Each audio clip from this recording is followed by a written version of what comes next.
En la cotidianidad, en ocasiones nos damos cuenta que hay personas que inspiran, hay personas que, como las semillas, dan frutos abundantes. Esas semillas de esperanza están ahí, a veces ocultas,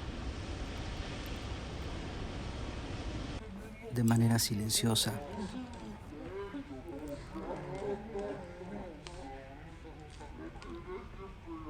Y traer el cielo a la tierra es posible. Estas personas se han atrevido a ser valientes, a dar la vida por otro, a ayudarte a crecer.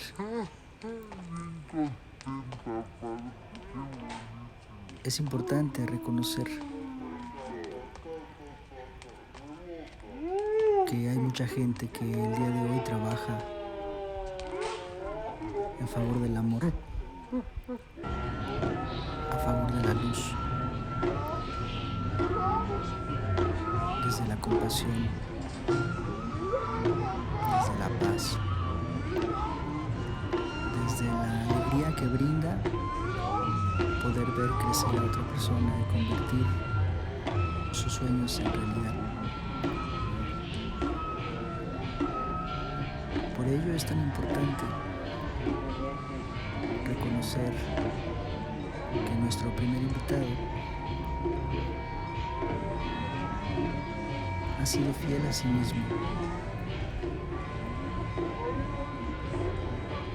con una vocación de servicio, de entrega.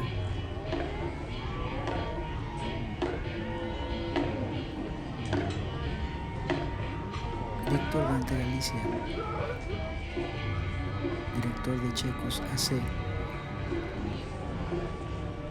nos permite saber un poco acerca de este proyecto que ya tiene bastante años de vida.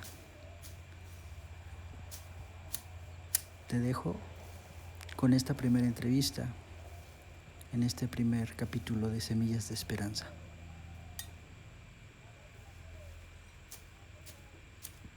Un placer que nos acompañes en este viaje donde descubriremos esas semillas que iluminan realidades.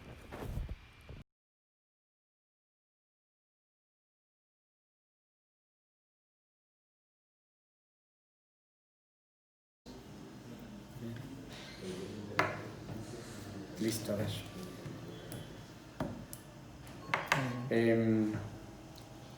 ¿Qué hace Checos? Bueno, yo creo que el principal objetivo es acompañar poblaciones de alto riesgo. Ordinariamente es población de hombres que tienen sexo con hombres, mujeres trans, principalmente es como la población meta, aunque atendemos a población, diríamos, que solicita detección de VIH, de sífilis, hepatitis B, hepatitis C. ¿De qué nos ocupamos? Principalmente de detectar infecciones de transmisión sexual, atender médicamente, yo diríamos, sífilis, clamidia, gonorrea, y incorporar a servicios de salud población que nos aparece con diagnóstico de VIH y de hepatitis C, hepatitis B, que en este momento son controlables, ¿no? Entonces, en esta parte. Vamos desde un asunto de detección, consejería para detección de VIH o ITS, hasta la incorporación a servicios en una situación de diagnóstico o reactivo. Hablamos de VIH y hepatitis. También tenemos algunos otros proyectos, tratamiento preexposición, que es dirigido a población de alto riesgo, principalmente a población que sabemos que está en un riesgo de contraer VIH, diríamos en un muy alto riesgo de contraer VIH, principalmente población que no es sólida en ponerse o usar preservativo en sus prácticas sexuales. principalmente en mujeres trans y hombres que tienen sexo con hombres, que son los que tienen la prevalencia más alta en México. ¿Qué impacto tenemos? Bueno, ordinariamente al año estamos detectando alrededor de 120, 160 nuevos casos de VIH, principalmente en jóvenes, diríamos menores de 30 años, es el rango de infecciones nuevas, aunque también tenemos población de más de 30 años. Y lo que sí creo que el impacto es, diríamos que el principal es el acompañamiento en estos casos de, diríamos, incorporación a servicios que creo que están cruzados por procesos altamente burocráticos, ¿no? Que en una situación de crisis o una situación de un diagnóstico reciente se carga mucho el estigma, la autoexclusión, la discriminación, tanto de los servicios como de sí mismo, pero también de las redes primarias, diríamos. O también quizás muchas veces los imaginarios personales en torno a la exclusión, que terminan siendo mucho más autoexclusiones, ¿no? en esa parte. Creo que es el impacto principal. Diríamos que, bueno, estamos hablando de diagnósticos de recientes diagnósticos de VIH. También estamos teniendo una corte de población de alto riesgo, que estamos alrededor de 350. Estamos pensando que alcancemos a cerrar el año con 450, 500 personas en un seguimiento permanente de tratamiento preexposición, y esto sí tiene que ver con una corte que está siendo observada en prácticas de riesgo, pero también en infecciones de transmisión sexual.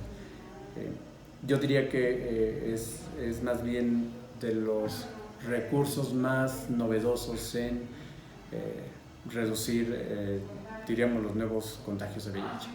Y también tenemos otro pequeña corte que es más bien quien nos solicita tratamiento post-exposición porque tuvo una práctica de riesgo alta, que ya llega antes de 72 horas, sí, con un riesgo muy alto.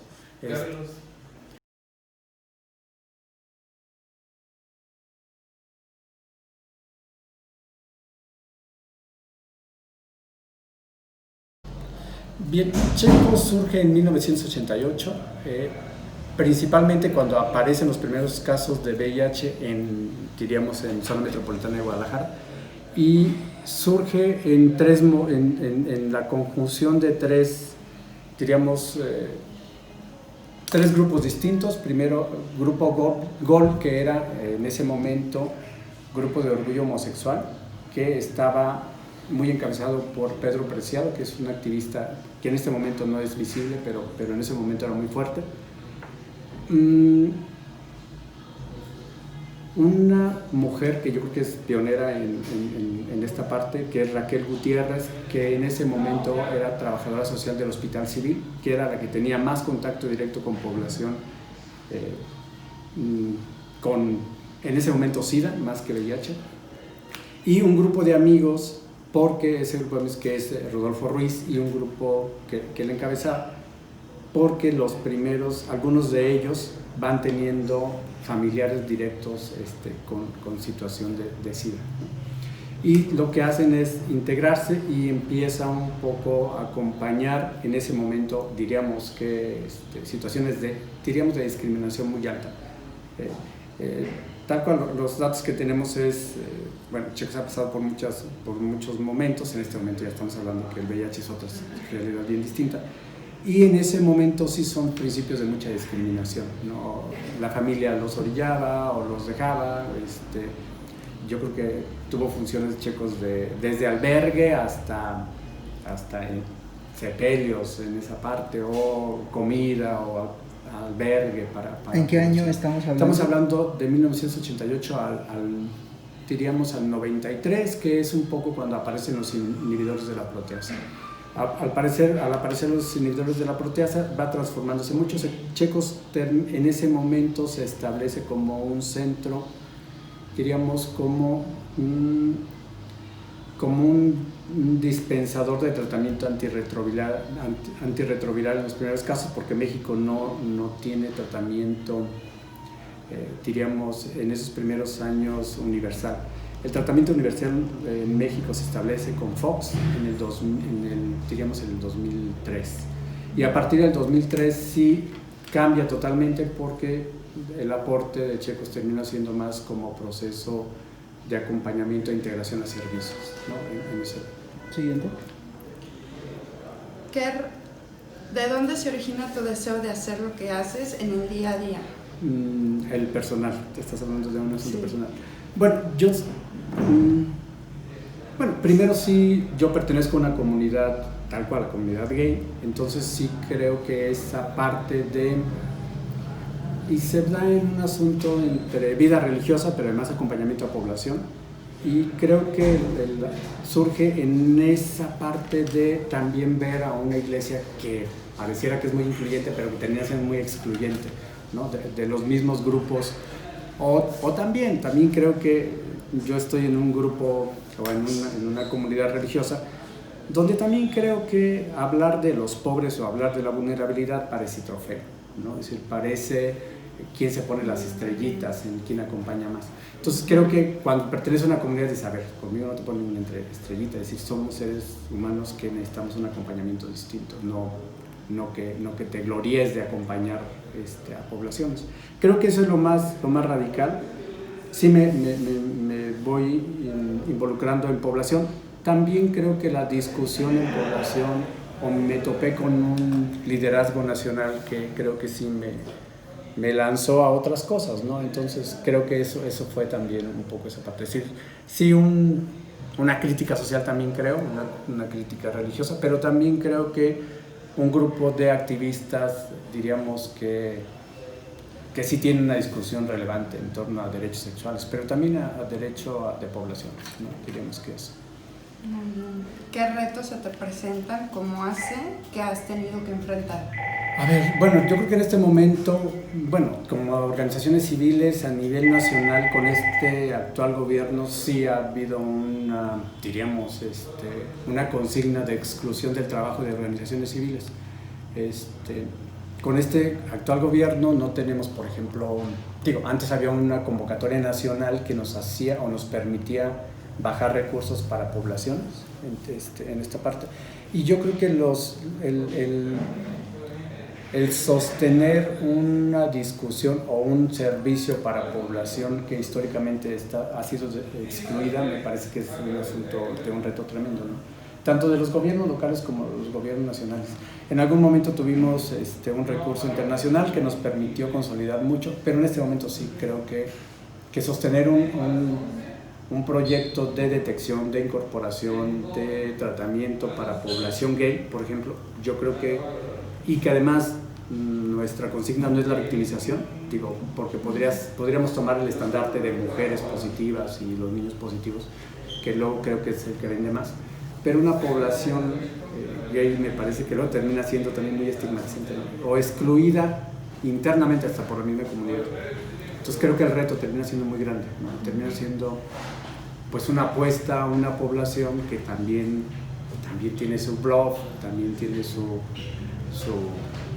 comercialización, y también se va inmiscuyendo mucho en los prototipos culturales o excluyentes, ¿no? En ese sentido, sí termina siendo una apuesta contradictoria a una población que sabemos que en este momento es la de mayor vulnerabilidad, pero que no se reconoce a sí misma como mayor vulnerabilidad. Creo que ese es el reto más grande. Muy bien. ¿Cómo es que pueden seguir con este proyecto? ¿De dónde procuran recursos? ¿Cómo salen adelante? ¿Qué actividades han surgido para dar vida al proyecto? Mira, yo creo que en este momento, lo que nos ha permitido sostenernos es una discusión con el programa de VIH en la Ciudad de México. Históricamente, Checos ha estado ligado mucho a la discusión nacional, que tiene que ver con organizaciones de la Ciudad de México, diríamos letra S, en los años 90s, 80s fue con una organización que estaba más ligada a Mexicanos contra el SIDA, que en ese momento fue muy pionera. Y yo creo que actualmente el programa de la Ciudad de México tiene una discusión muy internacional y el aporte nuestro ha sido en esas discusiones, ¿no? Entonces creo que nos ha permitido esa discusión consolidar programas más específicos. En este momento estamos llevando un programa de tratamiento preexposición que se lleva en 3 países y Ciudad de México. En México es Perú, Brasil y México, y en México es solamente Ciudad de México, Guadalajara, y en Jalisco es Guadalajara y Vallarta. Creo que la discusión de tratamiento preexposición más bien la hemos hecho un poco más directamente con la jefa de programa de la Ciudad de México, y eso nos ha permitido estar en este momento, y creo que eso es lo que ha sostenido en este momento Checos, ¿no? Con un proyecto internacional de investigación o también de mucho alcance o muy nuevo en torno a tratamiento preexposición.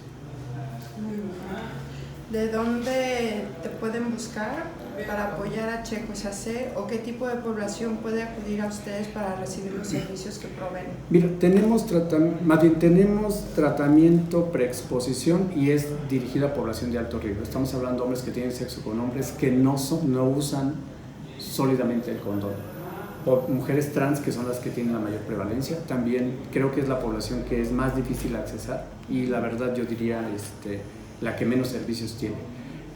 Aunque también sí, diríamos en ese programa, tratamiento post-exposición está abierto a toda la población. Lo que sí hacemos es una valoración que realmente sí tuviera un riesgo de exposición, porque puede ser que nos llegue una persona con una paranoia y que realmente invirtamos un tratamiento que sí es costoso en alguien que no tiene riesgo. Entonces sí hacemos una valoración estricta y ahí sí podríamos atender a cualquier población, diríamos. Y en detección de VIH, ITS, sífilis, hepatitis B y C es abierto a toda la población. No negamos el servicio a ninguna gente que nos solicite, solamente sí planteamos es la valoración de riesgo, porque puede ser que nos llegue alguien que no tiene riesgo y trae más miedo que riesgo, y lo que sí procuramos es que sí se utilice un recurso que en este momento sí es escaso en quien realmente tiene riesgo, ¿no? Por eso podemos ser muy estrictos, ¿no? En esa parte. Creo que igual pueden venir incluso a consejería, o yo diría que es lo que diríamos más bien que la consejería es la punta de entrada para los demás servicios, porque puede ser que la información que existe es una información muy viejita, ¿no? O están planteando un periodo de ventana de 3 meses cuando nosotros tenemos en pruebas de 4ª generación, que es la que manejamos, que tiene un periodo de 2 semanas, ¿no? Entonces, oficialmente, diríamos, el sector salud maneja una prueba de 3ª generación, no está manejando prueba de 4ª generación, y maneja un periodo de ventana, diríamos, en detección de VIH de 3 meses, cuando nosotros estamos manejando un periodo de ventana de 2 semanas, ¿no? Esa es una diferencia muy grande. Creo que también eso en población de alto riesgo nos permite detectar infecciones muy tempranas o infecciones agudas, les llamamos, ¿no? Que tienen una posibilidad de tratamiento muy temprano, y además diríamos, incluso las curas están en esa población, en detección de infecciones agudas. Y bueno, nos pueden encontrar en Facebook, pueden acudir a nuestros servicios, que es Coronel Calderón 613, y nuestros servicios están de 10 de la mañana a 8 de la noche, 7:30, pensemos que es la última cita, en horario corrido, ¿no? ¿Tienen algún costo?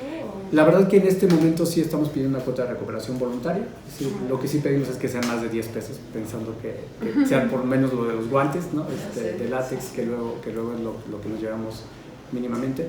También sí encontramos, podemos encontrar gente muy generosa, como podemos encontrar gente que sí piensa que el costo es, o que realmente lo tenemos muy fácil, y no, realmente acceder a recursos sí es una osadía en este momento.